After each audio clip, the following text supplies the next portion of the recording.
Adam Noble-Forcey here for Seconds Out. I am joined with the Fight Disciples. We've just watched, well guys, what do you think? What do you think what happened there between Jack Catterall and Josh Taylor?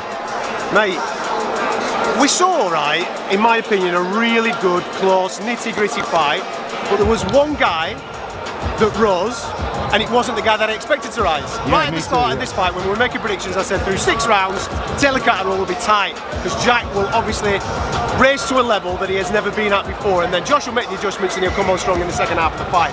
That did not happen. Josh Taylor couldn't get his work off, hardly at all throughout the course of the fight, and Jack was majestic. The game plan was, yeah, it wasn't a pretty fight, it was an ugly watch, there's no doubt about that. But for me, the scorecard at the end that I wrote down with the deductions, with the knockdown, 114-111 in favour of Jack Catterall. You were scoring that all the way through. All the way through it. 114-111 in his favour with the deductions and what have you. To have... Could have been wider than that. It could have been wider than that, because obviously we're in here and it's a fantastic atmosphere, sensational atmosphere, and you do react. I get it, you do react, but when you're ringside and those judges were closer than we were, you can see if shots are landing or not. Yeah. And those shots, there's a lot of shots that Josh were doing tonight and they were not landing. Jack Catterall was majestic, and I hate using the term robbery because there's certain rounds in there that are very, very tight. Yeah. But it feels now, and we're literally 5 minutes after that decision, they just left the ring, it feels like the lad from Chorley's been robbed. That was his crowning moment tonight. He rose to the challenge, he performed sensationally. He's come here, he's come to Glasgow as well, Lions Den. He was brilliant, absolutely brilliant. I'm gutted for him. Absolutely gutted for him, yeah, because shit like that should not happen in the sport. I'm gutted for the sport of boxing because once again it goes and shoots itself in the foot. We create these magical moments. It's like I covered this sport 2 decades ago when you were lucky to get into a sports centre, and that was with Sky Sports. We're here now, we're filling arenas up and down the country. We've got world-class fighters. We're putting on undisputed title fights, the first ever all-British undisputed title fight. And our judges are inept, and they scored it completely wrong. Those cards were absolute bullshit. Even the card that only had Catterall winning by a round or two was never that close. Jack Catterall wins that by 4 or 5 rounds, easy. I just don't understand what the judges in this country are seeing. And now we're going against one of, I know we've got a Scotsman and an Englishman, there is no home fighter, I get that. But you've got to be fair.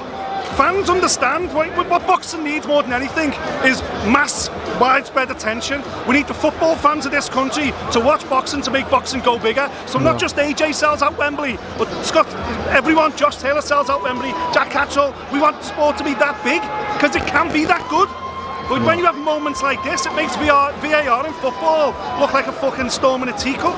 It's an absolute disgrace, and it needs sorting out. We've been banging this drum for so long. It's not good enough. The British Boxing Board of Control must take control of the situation right now, because British boxing is flourishing. It's boom time. It's better than ever. But our officials are dropping the ball every fucking week. It drives me insane. The thing is, right, the whole chat's going to be about judges. Yeah. Josh Taylor wasn't terrible tonight. He was actually good.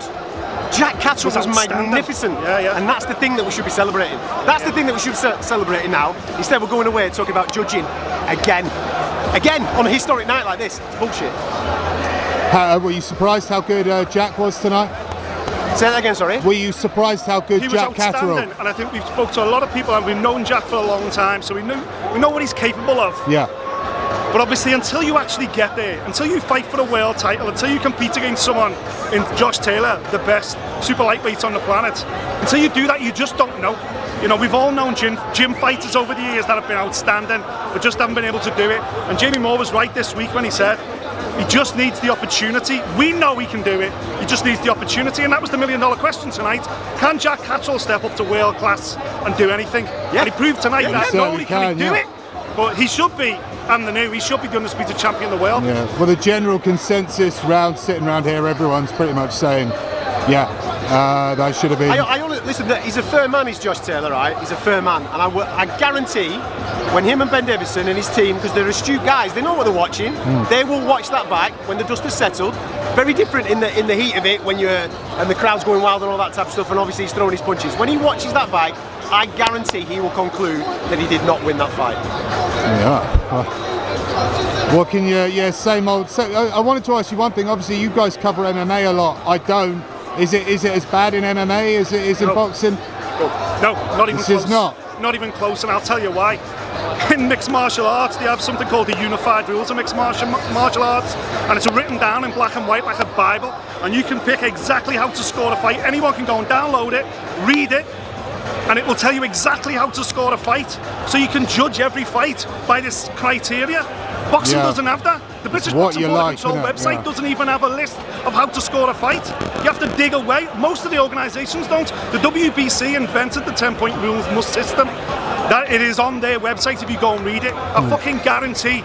Get Ian John Lewis over here now and get him to explain the 10-point must system, because if that's how he's scoring fights, he's never read the fucking thing in his life. Couldn't agree more. Guys, thank you very much. Passion, baby! Yeah. Passion.